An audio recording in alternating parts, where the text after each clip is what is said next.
So please welcome Mr. Aung Kyaw Moe, and the founder of 2C2P, which was established in 2003 and is now the leading payment service provider in Southeast Asia. Mr. Aung, please.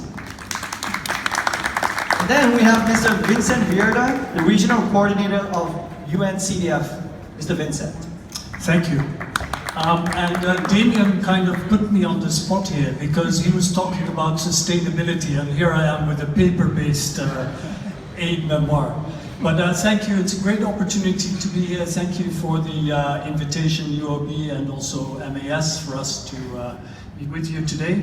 It's a great privilege and pleasure for me to have a conversation with Mr. Aung Kyaw Moe, who will have a very inspiring story for you to tell. And we also will invite some participation from the public in terms of questions as the conversation builds. The United Nations Capital Development Fund is an organization, a UN organization, United Nations, that is interested really in seeing how we promote a sustainable planet, how we can include people financially, and we think Fintech provides a great gateway to do that. So with no further ado, I would like to ask a soft opening question to Mr. Aung, just to tell us a bit about your story, because in fact what you were explaining to me before is that you got into this business before the phrase Fintech was actually coined at a global level. So if you could tell a bit about your startup and beyond, Mr. Aung. Right, thank you. Good evening, everyone. Sawasdee krap. I will not, repeat what you have just. So thank you for inviting.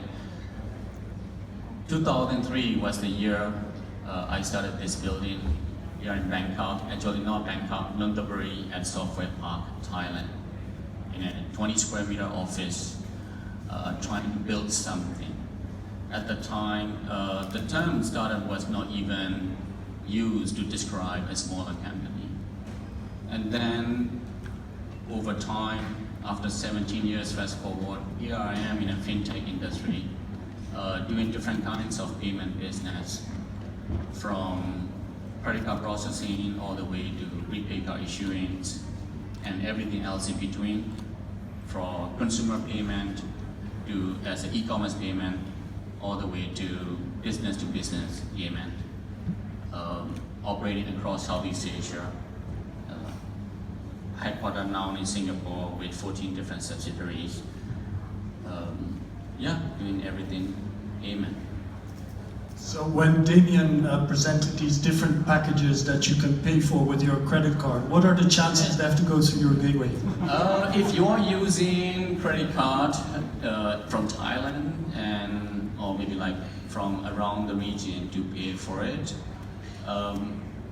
if you're paying with a credit card from Thailand, it is very likely that you will be authenticated by the code I wrote 17 years ago. And if you are paying using different others, payment methods like mobile banking or internet banking, you are also somehow connecting to C2B technology, some way, somehow at the back end. You did tell me also a very interesting explanation of the actual name 2C2P. Yeah, you can tell the audience. Sure, it was, I was looking for a short domain name, and then the name of the company I wanted to give was Credit Card Payment Processor, and eventually renamed to Cash and Card Payment Processor, because in Southeast Asia, cash is still being used to transact. So, and then I take the first initial, C, and then PP, and I changed it to 2C and 2P, and that's how the name got evolved into. Fantastic, and you should see their name cards. They have nice color coding also. If I look where you've come, and you've achieved considerable heights when we had our conversation, where do you see the market heading, and what do you in particular, 2C2P, want to achieve in the market here in Southeast Asia moving forward, and how are you planning towards achieving what you set out to do for the future? Sure. I mean, in the early days, we all thought that eventually all the payment methods will be converged into Visa or MasterCard, or international credit card. But for the past 3-4 years, we see somewhat different. Governments and private sector has come up with their own new payment instruments. PromptPay in Thailand, for example. UPI from India, which is very significant. Stand for Unified Payment Interface. Right now, you can transact in any way you like, even from WhatsApp. So what we see is that we see nations building their own payment methods or payment rail in addition to Visa and MasterCard. And you will also see, on the other hand, private sector building their own wallets. So you will have Grab wallet, GoPay wallet, and in Malaysia, a country like Malaysia, you have 50 different wallets. In Thailand, number of wallets are still below 10, but I think that will continue to increase. So instead of going to consolidation, we see fragmentation. So because there is a fragmentation, some countries introduce national standards so that all the fragmented players can come into one standard, and some countries across Southeast Asia still have not introduced national standards for that. So what we see is, instead of pulling out your card number and punching in at the web page, we will see various forms of payment at the checkout page by choosing the favorite payment option by the customer to transact. So that's what is happening. So our job as a payment processor is we try to consolidate as many payment options as possible. So making sure we give the best choice for the customer to transact in any way they like. If they want to go back to credit card, they could. If they want to use their new payment methods of wallet, they can. Or they can use a QR code standard by their national standard set by their central bank, they could. Or if they want to pay cash at a convenience store, they could. So it is our job to transact that. And I think this is going to continue to happen in a foreseeable future. So I think we will continue to see some form of fragmentation. But at least you're addressing something to try and unify the products and choices for the consumer, it sounds like. And I want to build on that a bit, because you do operate in ASEAN even in a quite a diverse region, with countries like Laos and Singapore sort of at the opposite end of the spectrum. How do you adapt what you offer to these different markets, but still, are a regional business, essentially? Sure. As you know, our region is very unique. We have a developed nation like Singapore, all the way to underdeveloped nation like Laos, Cambodia, and Myanmar. So different country has their own consumer behavior and their own needs. So what we do is we consolidate all of that together so that any company, be it international or regional, like international company like Zara, or regional company like Thai Airways or Bangkok Airways, if they want to sell to the people across this region, then we facilitate them with one-point integration and one contract so that they can transact. And I think this will continue to evolve along the way. And in terms of your own background, you are originally from Myanmar, although you're very much an ASEAN citizen, I would argue, at the same time. When you, for example, look at the topic of remittances, we do see, for example, people moving across border more and more also. How do you see what you do as being relevant for those payment streams across border for different type of customers? Yeah, so far we have been only involved in payment by customer to a business or business to business payment. Very recently, we obtained remittance license in Thailand from the authorities, and we may get involved in remittance transition a little bit between very specific corridor, between Thailand to Myanmar or Thailand to Cambodia or stuff like that. It's still an early stage for our company. We are still very focusing on payment at the moment, but remittance is just value-added service in addition to whatever payment we are currently doing. And do you look at all that, for example, customer education, consumer education in different countries? People are used to different platforms, like Facebook is very popular in Myanmar, for example. How do you look at that type of interface? Absolutely. Because the tech education or the digital literacy of the people in different countries is at different stage. In a country like Myanmar, Facebook is the internet. They don't know how to do anything else except using Facebook.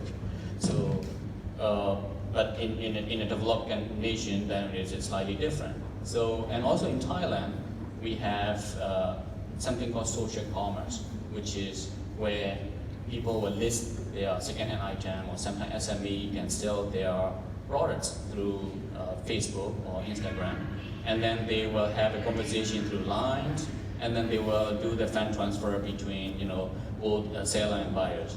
And because of that, we worked with a company like Facebook about 3 years ago to facilitate that transaction. And at first, when I started launching this product, I thought that, okay, this is our R&D project. There will be a few transactions a minute, and then we realized that there is a significant traffic there.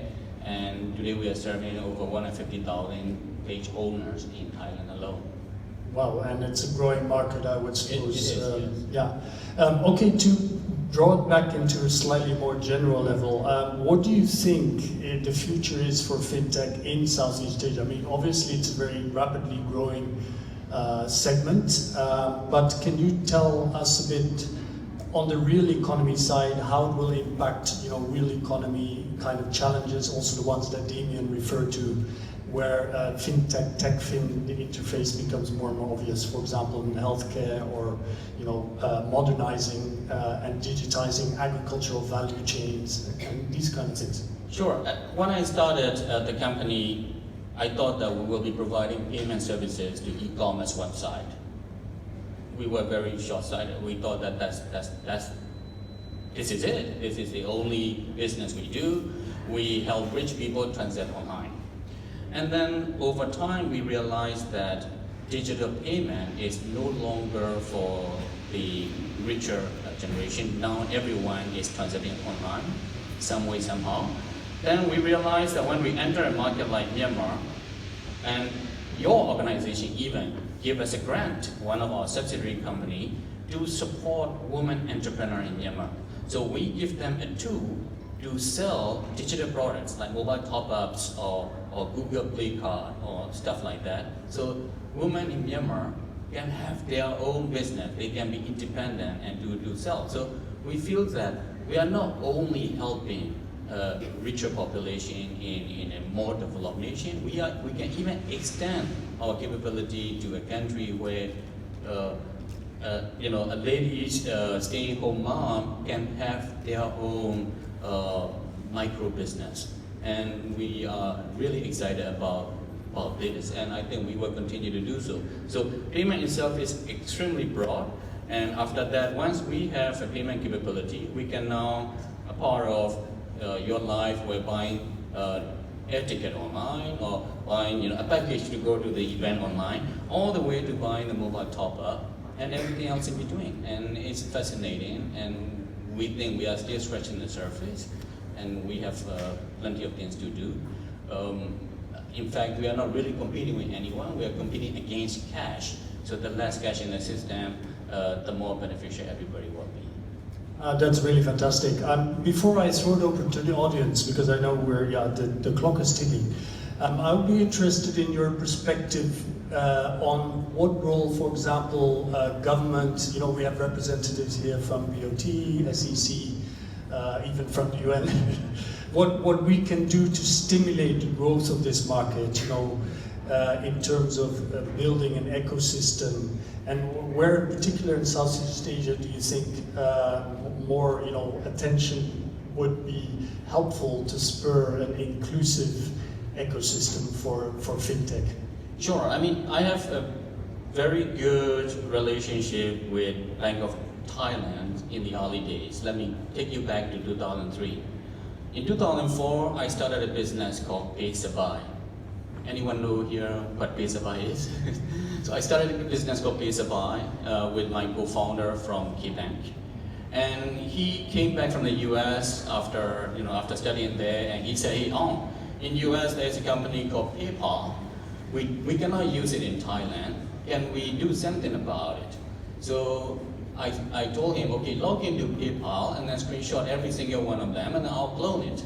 So we cloned it and we call it Pay Supply. We are playing with words a little bit, pay convenience, supply me convenience. And then at the time we were like 26, 27 years old. Half of the people we met say, you guys are illegal. Nobody will trust to put money in your wallet. The other half said, central bank will come and knock your door and shut you down. I said, okay, whatever it takes, because this is what we believe in, this is what we want to do. We want to help SMEs to accept payment. Fast forward 1 year, we accumulated about 100,000 customers, and then central bank banged our door. So they said, okay, we don't have a regulation for this kind of business yet, but we would like to find a way to regulate you. Can we work with you? Can we come sit in your office and see how you are doing? So central bank sent us 2 officers at the time, and eventually they came up with an e-money license. Paysabai was one of the first batch of the license holder in Thailand, and in 2007 it was acquired by DTech. It was fascinating to see that regulator ran by 2 young kids allow us to operate it and then eventually regulate us instead of coming in and clamping us down and shutting us down. That experience continues to happen. Today we are fully regulated by central bank across the region. In Thailand alone, we have 5 different licenses from various regulators, both Minister of Finance and Central Bank of Thailand. The same in Indonesia and Malaysia. And I think Southeast Asian regulators are doing pretty well, except like a few countries where they are still lagging behind, including my hometown. Myanmar regulator needs to catch up a little bit. But government has to evolve over time. If other more advanced regulators in like Thailand or Singapore can help a less developed nation, that would be extremely helpful. No, and I think it's a testament again, for example, the Singapore Fintech Festival, where MAS is one of the co-sponsors of the event, where the regulators actually trying to see how to support business, but also play a role that, basically set everybody on the same course positively into the future. I want to ask if there are any questions in the audience, or are the eyes glazed over and looking for a drink? He had tremendous history. I even asked him some personal information, very interesting. So if you would like to ask a question, please, do I have anybody in the audience who wants to dig a bit more into Aung's history? My history? Yes, or to C2P. Anyone? No, please, Dia. So everyone, I was wondering, you've done really well and you're employing 300 people and you're growing, but can you tell us a story about something that now with the benefit of hindsight you would have done differently, like a tough lesson that you learned along the way? The tough lesson is that I never thought that I would be in the fintech industry. When I first started the company, I wanted to write mobile games.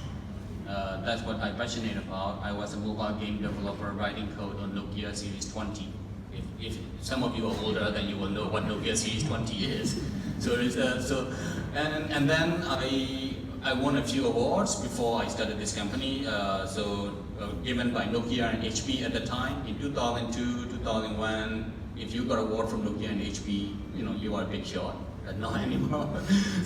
And then when I started the company, I wanted to write a game on Series 20, somewhat similar to like Snake Game in black and white. But at the time, there is no ecosystem for younger or smaller company application developer to upload like iTunes Store or Google Play. So you got to go and engage with each and every operator. And I could not do it, so finally I have to evolve into writing this crazy code for a bank. And that's and then I luckily found a customer who will purchase that code and evolve into it. If I could go back in time, I would never enter fintech industry. Because it's a tough business to be in, and it's a very thin margin business, and you are like someone guarding this treasure where you have no say in it. So every day we will transport $100 for customers, our customers, and our earning is 30 cents out of this $100, or sometimes less. And if someone hit us and take that gold away, our liability is $100, which is extremely bad business to be in. Every time we go and talk to this retail customer, their margin will be like 30%, 40%. And our margin, we speak in bips, meaning 0 point something.